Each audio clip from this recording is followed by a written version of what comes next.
Praise the Lord. मेरे प्रिय भाइयों बहनों, प्रभु यीशु मसीह के नाम से ब्यूला मर्सी चैनल में एक बार फिर से आप सभी का स्वागत करती हूँ। आशा करती हूँ आप सभी खुश हैं और आज की वीडियो के लिए तैयार हैं, जो आज हम बाइबल में से कुछ वचन पढ़ेंगे। तो आइए मेरे प्रियो, आज की वीडियो को स्टार्ट करते हैं और हम परमेश्वर के वचन की ओर चलते हैं। यहाँ हम मरकुस अध्याय 10 उसकी 9वीं आयत को पढ़ेंगे। इसलिए जिसे परमेश्वर ने जोड़ा है उसे मनुष्य अलग ना करे। मरकुस अध्याय 10 वचन 9। आमीन। मेरे प्रियो, इस वचन में हमने पढ़ा है कि परमेश्वर ने जिसे जोड़ा है उसे अलग ना करने की आज्ञा दी गई है कि मनुष्य उसे अलग ना करे। जिसे परमेश्वर ने जोड़ा है। परमेश्वर ने किसे जोड़ा है? आइए हम पढ़ते हैं। उत्पत्ति अध्याय 2 उसकी 21 से 24 आयत में हम पढ़ते हैं। तब यहोवा परमेश्वर ने आदम को भारी नींद में डाल दिया और जब वह सो गया तब उसने उसकी एक पसली निकालकर उसकी जगह मांस भर दिया। और यहोवा परमेश्वर ने उस पसली को जो उसने आदम में से निकाली थी स्त्री बना दिया और उसको आदम के पास ले आया। और आदम ने कहा, अब ये है मेरी हड्डियों में की हड्डी और मेरे मांस में का मांस है, सो इसका नाम नारी होगा, क्योंकि यह नर में से निकाली गई है। इस कारण पुरुष अपने माता पिता को छोड़कर अपनी पत्नी से मिला रहेगा और वे एक तन बने रहेंगे। आमीन। मेरे प्रियो, तो देखिए हमने इन वचनों में पढ़ा है कि परमेश्वर ने आदम को एक भारी नींद में डाल दिया और फिर परमेश्वर ने आदम की एक पसली निकाली और वहाँ मांस भर दिया और उस पसली से एक स्त्री को बनाया। और आदम ने उस स्त्री को नारी कहा है क्योंकि वह नर में से निकाली गई है। यहाँ हम 23 वचन में पढ़ते हैं कि आदम कहता है कि अब ये मेरी हड्डियों में की हड्डी और मेरे मांस में का मांस है, क्योंकि परमेश्वर ने उस स्त्री को आदम की पसली से बनाया था, इसलिए वह नर में से निकाली गई थी और आदम ने उसे नारी का नाम दिया। परमेश्वर ने नारी को क्यों बनाया?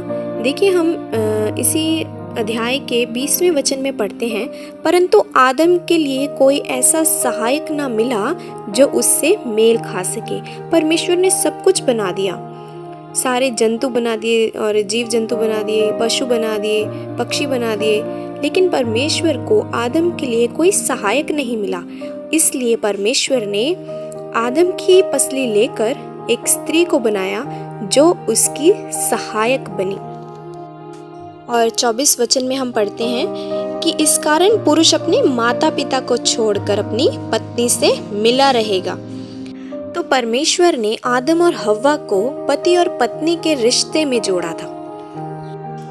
इसलिए परमेश्वर ने मनुष्य को आज्ञा दी है कि जिसे परमेश्वर ने जोड़ा है उसे कोई भी मनुष्य अलग ना करे।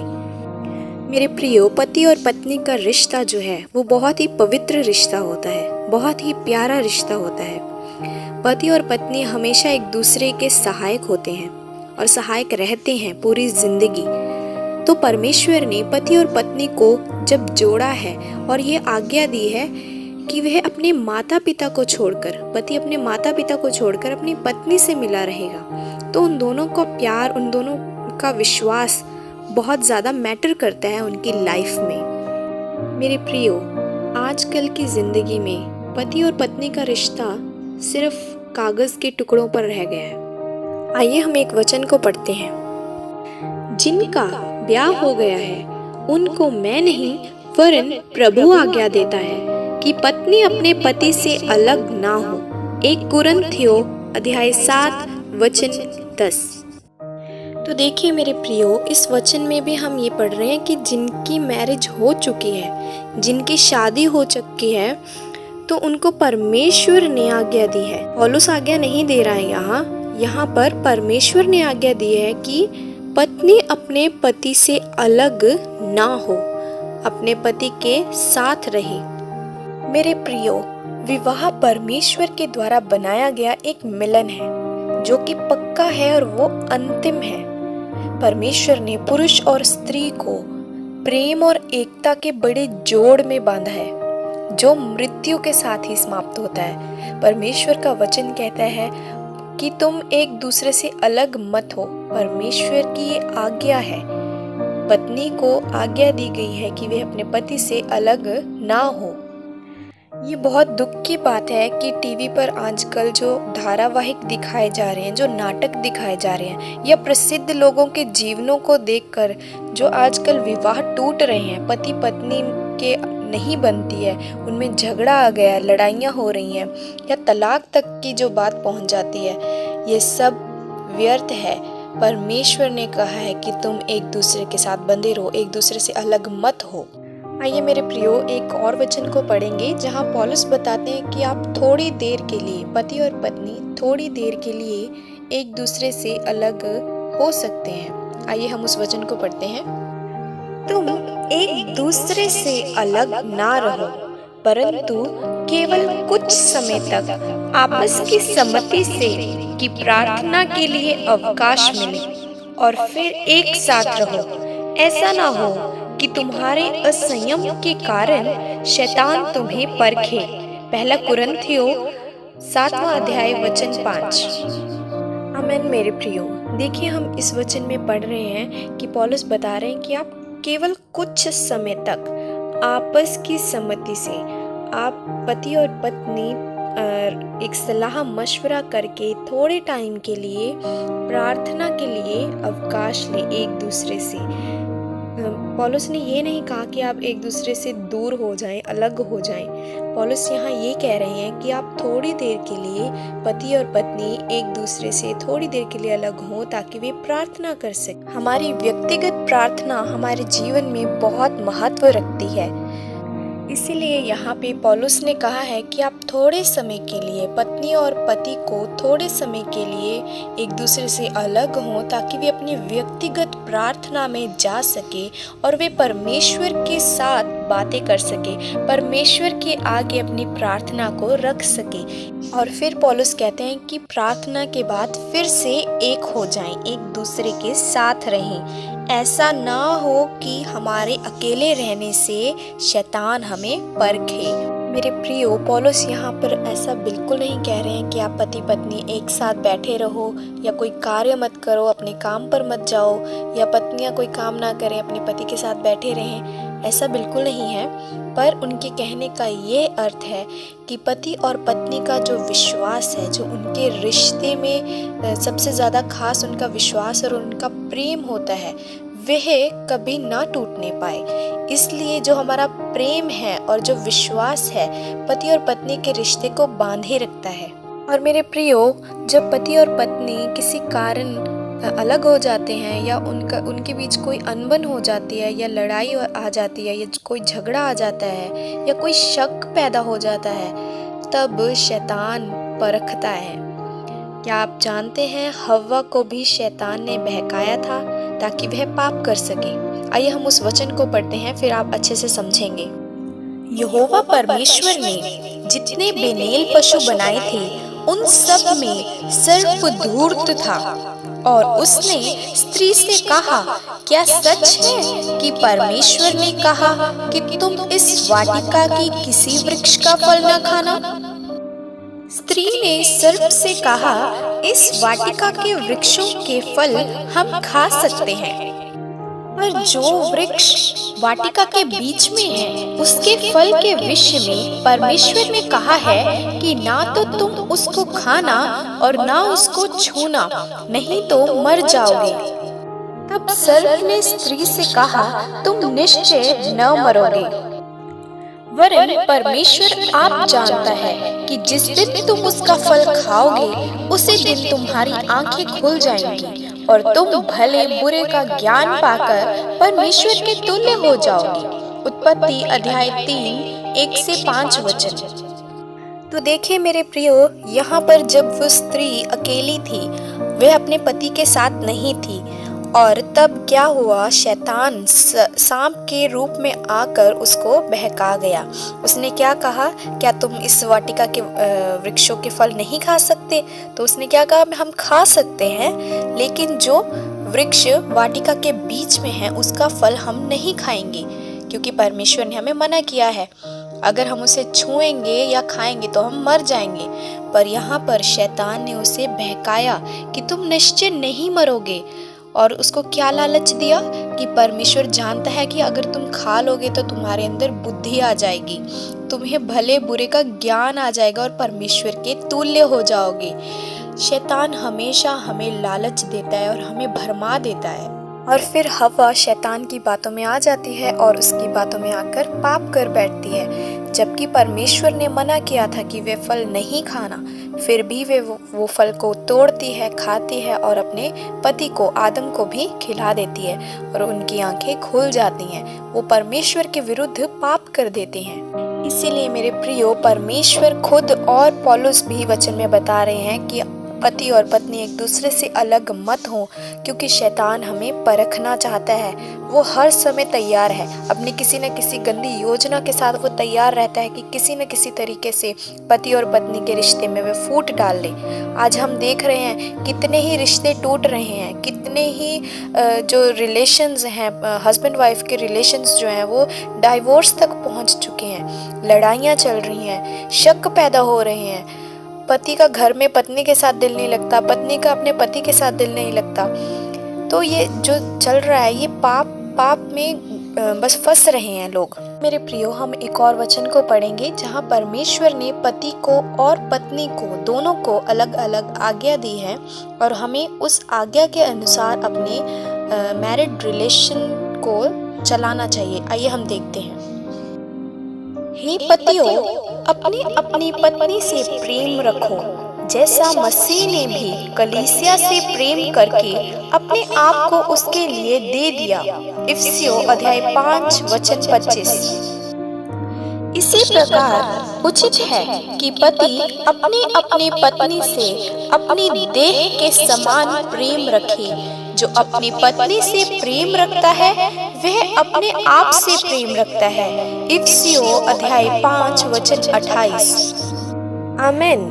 यस मेरे प्रियो, परमेश्वर ने पतियों को यह आज्ञा दी है कि वे अपनी पत्नी से प्रेम रखें, जैसे यीशु मसीह ने कलीसिया से प्रेम रखा है और अपने आप को उनके लिए दे दिया है। कलीसिया कौन? हम लोग हैं, परमेश्वर के लोग।